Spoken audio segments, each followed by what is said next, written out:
북한은 1980년대에 1988년 서울 올림픽을 방해하기 위해 여러 작전을 실행했습니다. 겉으로는 서울과 평양이 공동으로 올림픽을 개최해야 한다거나 대한민국처럼 혼란스럽고 불안한 국가에서는 올림픽을 열 수 없다는 논리를 내세웠지만 이면에서는 아웅산 묘소 폭탄 테러, 김포 국제공항 폭탄 테러 등 각종 테러를 자행했습니다. 그리고 그 연장선에서 결국 대한민국 국적 항공기를 공중 폭파하는 작전을 계획하게 됩니다. 1987년 11월 12일 북한 공작원 김승일과 김현희 두 사람은 평양을 떠나 소련의 모스크바로 이동했고 이후 헝가리 부다페스트로 이동했습니다. 부다페스트에 주재한 북한 요원의 집에서 6일간 머문 뒤 11월 18일 자동차로 오스트리아 빈으로 이동했습니다. 이때 헝가리에 있던 안내 요원으로부터 국경을 넘으며 일본 위조 여권 2장을 건네받습니다. 오스트리아는 냉전 시절 중립국이었기 때문에 북한 여권으로도 입국이 가능했지만 나라의 친미 성향을 의식해 일본인으로 위장하기 위해 위조 여권을 사용한 것입니다. 두 사람은 빈의 호텔에서 약 9일 동안 머물면서 오스트리아 항공을 이용해 유고슬라비아 베오그라드에서 이라크 바그다드, 아랍에미리트 아부다비를 거쳐 바레인으로 가는 항공권을 구매했습니다. 또한 아부다비에서 이탈리아 로마로 이동하는 항공권 한 장을 따로 구매해 도주용 루트도 마련했습니다.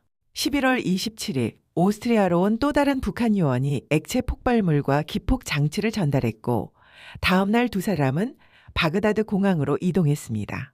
그리고 11월 28일 밤 11시 30분경 바그다드에서 아부다비로 향하는 비행기에 탑승했고 자신들이 앉은 7B, 7C 좌석 근처에 폭탄을 설치했습니다. 이후 중간 기착지인 아부다비에서 내려 도주를 시도했습니다. 1987년 11월 29일 이라크 사담 국제공항을 출발한 대한항공 보잉 707KE858편은 UAE 자이드 국제공항에 들른 뒤 서울 김포로 오기 전 마지막 경유지인 태국 방콕 돈무안 국제공항으로 향하던 중 인도양 상공에서 교신이 두절된 채 실종되었습니다. 바그다드에서는 99명이 탑승했고 아부다비에서 15명이 내리고 추가로 11명이 탑승했습니다. 사건 초기에는 기체 결함이나 기상 악화가 원인이라는 추측이 나왔습니다. 실제로 사고기 HL7406은 1977년 부산 김해에서 김포로 착륙하던 과정에서 유압장치 고장으로 동체에 착륙한 전력이 있었고 사건 석 달 전인 1987년 9월에도 앞바퀴 랜딩기어 고장으로 동체에 착륙한 바 있었기 때문입니다. 그래서 음모론자들은 이 점을 정황 근거로 제시하기도 했습니다. 하지만 사고 당시 조종사 구조 요청이 전혀 없었기 때문에 테러에 의한 공중 폭발이라는 가능성이 가장 합리적이었습니다. 수사 과정에서 바레인 국제공항에서 일본인 남녀 승객 2명이 위조 여권 사용으로 검거되었다는 정보를 입수했고 바로 조사에 착수했습니다. 남성은 70세 노인으로 위장한 김승일, 여성은 25세 김현이었으며 두 사람은 부녀 관계로 위장해 있었습니다. 체포 직후 이들은 담배갑에 숨겨둔 청산가리 앰플을 깨물어 자살을 시도했고 김승일은 사망했지만 김현희는 앰플을 깨물기는 했으나 곧바로 제압돼 목숨을 건졌습니다. 처음에는 일본 여권을 사용했기 때문에 일본으로 송환될 예정이었지만 대한민국 정부는 청산가리 앰플 자살 방식이 북한 공작원의 수법임을 증명하여 김현희를 한국으로 압송했습니다. 안기부 조사 결과 1988년 서울 올림픽을 방해하기 위한 북한의 테러 공작이었음이 드러났고 김현희 또한 조선노동당 대외정보조사부 소속 공작원으로서 지령을 받고 대한항공 858편을 폭파했다고 자백했습니다.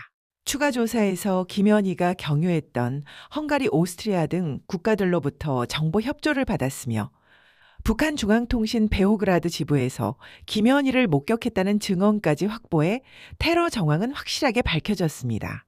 폭탄은 승무원들이 발견하기 어렵도록 좌석 주변에 숨겨두고 테러범들이 중도 하차한 뒤 시한장치에 맞춰 인도양 상공에서 폭발한 것입니다.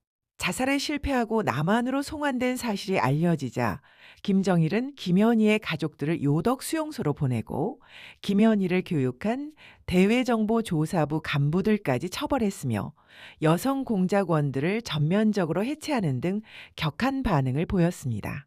이 사건 이후 미국은 북한을 테러 지원국으로 지정했습니다.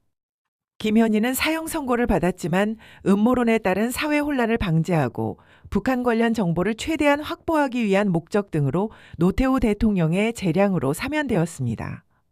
이후 김현희는 회고록을 집필하고 간헐적으로 안보 강연에 나서는 등 국정원의 보호를 받으며 생활하고 있습니다.